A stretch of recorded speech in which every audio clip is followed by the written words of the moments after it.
Hello everyone. Right before this video started, I just skipped telling myself. Just trust the process. Anyways, hello everyone. Again, for me it's evening, so good evening. Or for other people who are watching this, it might be afternoon or morning. So good afternoon. Good morning, good afternoon, and good evening. Uh, I was thinking before I started this video about what content should I start off. Of course, I already told you guys, and of course, I had already given myself lots of contexts that I'm thinking in for this channel, and it's kind of uh, confusing on which to start. There are three things actually, three contents which I'd like to begin. I'd like to start off, but then again, I've got to choose one of them. It can't be like three in one video. Yes. And the first one that I thought of is academic learning. Don't mind the ones in the background.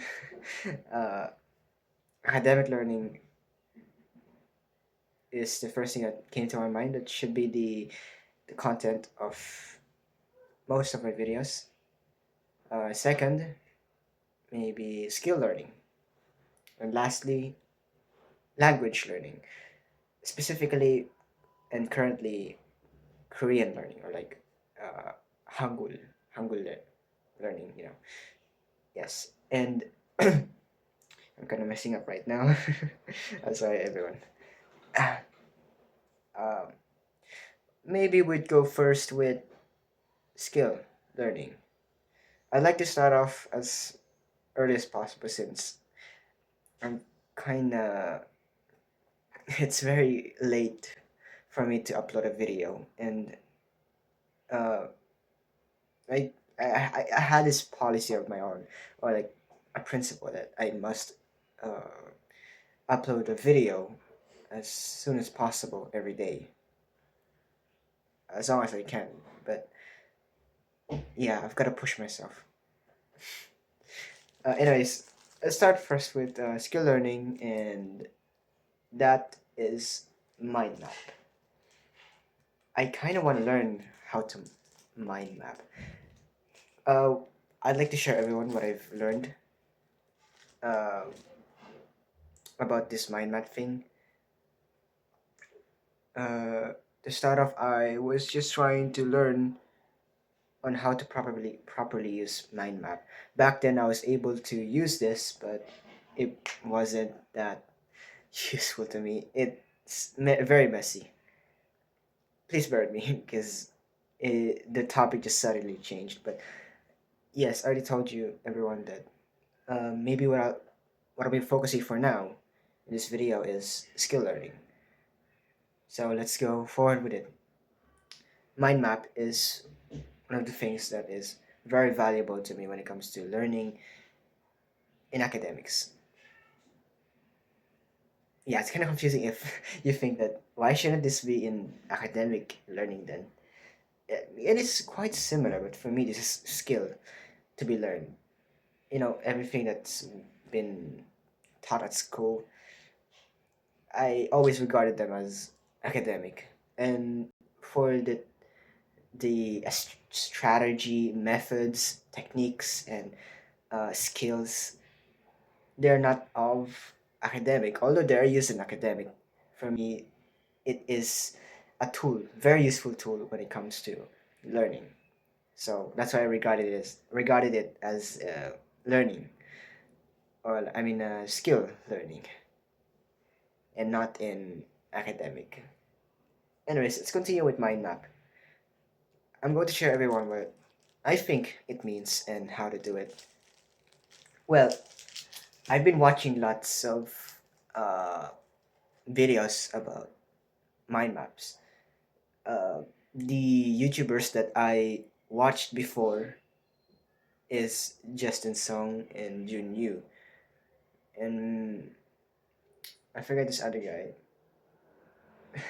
I forgot his name. Anyways, mm, okay, I am having trouble with talking. I'm sorry. Wait, hang on. Okay, like I said, let's go start with mind map and what I know of it as of now. So, mind map means that you uh, put terms or words that is connected with each other, and you use them in many subjects. For example, chemistry. Actually, most of the time it's chemistry that we use them off, but there are other things that we use mind map. And also, I've heard, or actually, I researched that mind map is a very useful tool when it comes to note taking, and it's very actually it is effective for students when they use mind map. Of course, that may not work for others, but for me, kind of works. But if you wanted to try, go on. There's no one stopping you. And like Junior said, don't um, don't worry. Just focus on your future. Don't deal with lots of stuff going around you, and you gotta do what you gotta do. I guess he didn't say that, but I guess that's one of his quotes. That's one of his quotes meant that way for me, I guess. Anyways, I'm getting off topic. Mind map. It's for me. It's essentially lots of figures, and like I said, terms. Lots of terms scattered around a paper, and you box them accordingly in a way that's very. That's I mean, in a way that's understandable to you when you go and uh, review that material again. Yes, it is one of the props of, I mean, yeah, props or advantages of mind map. It is also, it can also help you revise topics or review. So when you use mind map and when you go back to it, it'll be much more understandable. And all you need to do is just read it and just skim through it. Hey guys, I paused for a minute. Anyways, like I said before, yeah, mind map. Well, yes, mind map is like you're gathering datas or information. You lay down. I mean, you lay them down and then you box them in a certain way that is understandable when you come back to the material. And again, once you've gathered, you group them. You make lines or figures, which is much more effective that way. You cannot just make words and with just lots of circles around them and then just lines. It's kind of confusing if you did it that way. So you can add like a little bit of symbols or uh, abbreviations for them so that it is much more understandable when you come back to the material. Uh, Maybe this is a one of the examples that you should not follow, like what I did back then. Maybe let's say the topic that we're going to discuss is something about matter. Yeah, matter, of course, what we have recently learned yesterday. I mean, relearn. Uh, hmm. Uh, what else? So there's like atoms. There is like electrons, which is yes, yes. Don't mind what you guys hear in the background. All right. So this is one of the examples that you shouldn't follow. Okay. So at the middle here, it says the matter, and then around it is just part or related to the word matter. It's kind of like brainstorming. Like you just lay down one topic and then you think of anything, any word that corresponds or relates with it. But we're not talking about brainstorm. We're talking about mind map. And the proper way, what I think is the proper way to create a mind map, or actually that is much more understanding or comprehensive when you get back to it, is you got to create arrows or the correct lines that is actually related to one another. So maybe this uh, is one of the examples that maybe is the right way. So let's take for example, I think let's rearrange them. Okay, atom. There are three parts of atom, of course, we all know: neutron, proton, electron. So okay, so it is. These are one of them.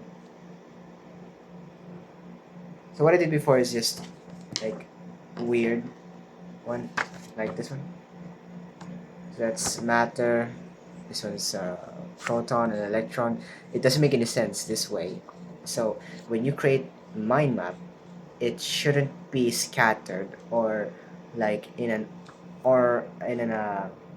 organized manner. So make it more like this, and whatever is your main idea or the main point or the topic of your mind map, make it the center, not like me, because the center here is named atom, but our main topic here is matter. So, but maybe as long as it is understandable or comprehensive in your own, maybe you can put your topic at the top, the very top, and it doesn't matter what's in the middle.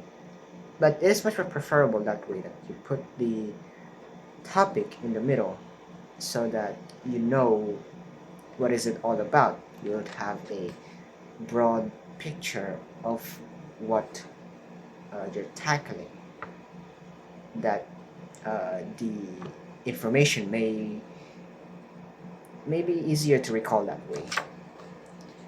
Anyways, there's another thing that I've learned in making our mind maps. So yeah, I forget to put the arrows over here. There you go. And one of the things that I've always do when there's an important detail or what I think will be included in the exams is I'm going to put stars near them. So for example, I don't know what it means. I don't know what neutral means. Just for example, uh, you put star next to it so that when the time is near, you go back to that topic, you review it, so that you would know what are your weaknesses and you'll be able to get a leverage on your exams or in any part of your learnings. And there are some things that we always forget. So mind map can also be a form of a second brain. Second brain is like storage for your first brain. First brain, of course, our own brain, but second brain is where we take notes. It can be digital or traditional writing. Anyways, mind map. One of the things that are the fundamentals of mind map is that it should be, uh, let's say, uh, wait, I can't. It's at the end of my tongue. Wait. Yes. So when we gather information or data in mind maps, you can also make a boxes or tables that you can refer to. It's like textbooks, which you can go and uh, find which one is the definition of this and that. So, for example, this one is your mind map. And at the bottom over here, there is a table which tells which and which one is connected with one another. So like this. I mean, you can use many techniques with mind map, and that's one of the good things with uh, learning skills. You can pair it with one another and make it much more effective. Like for example, what I've always heard is that spaced repetition and active recall is a perfect pair for each other to be used in learning. Now we'll get to that soon, or maybe next time when we video again. I mean, when we record again. And for now, maybe this will be my explanation to all of you of what mind map is, and maybe this is just uh, part one of, let's say, skill skill learning. Maybe in my next video, we'll either be talking about Hangul learning or academic learning. I'll be doing this every day for me to understand the topics which I don't yet understand because, I'm lazy. But this will be the video for now. Thank you all for listening and watching my video. I hope you don't get bored. Anyways, thank you for watching. Don't forget to like and share and subscribe. Hit the notification bell for the latest upload from me. And thank you all once again. God bless and goodbye, everyone. Good night.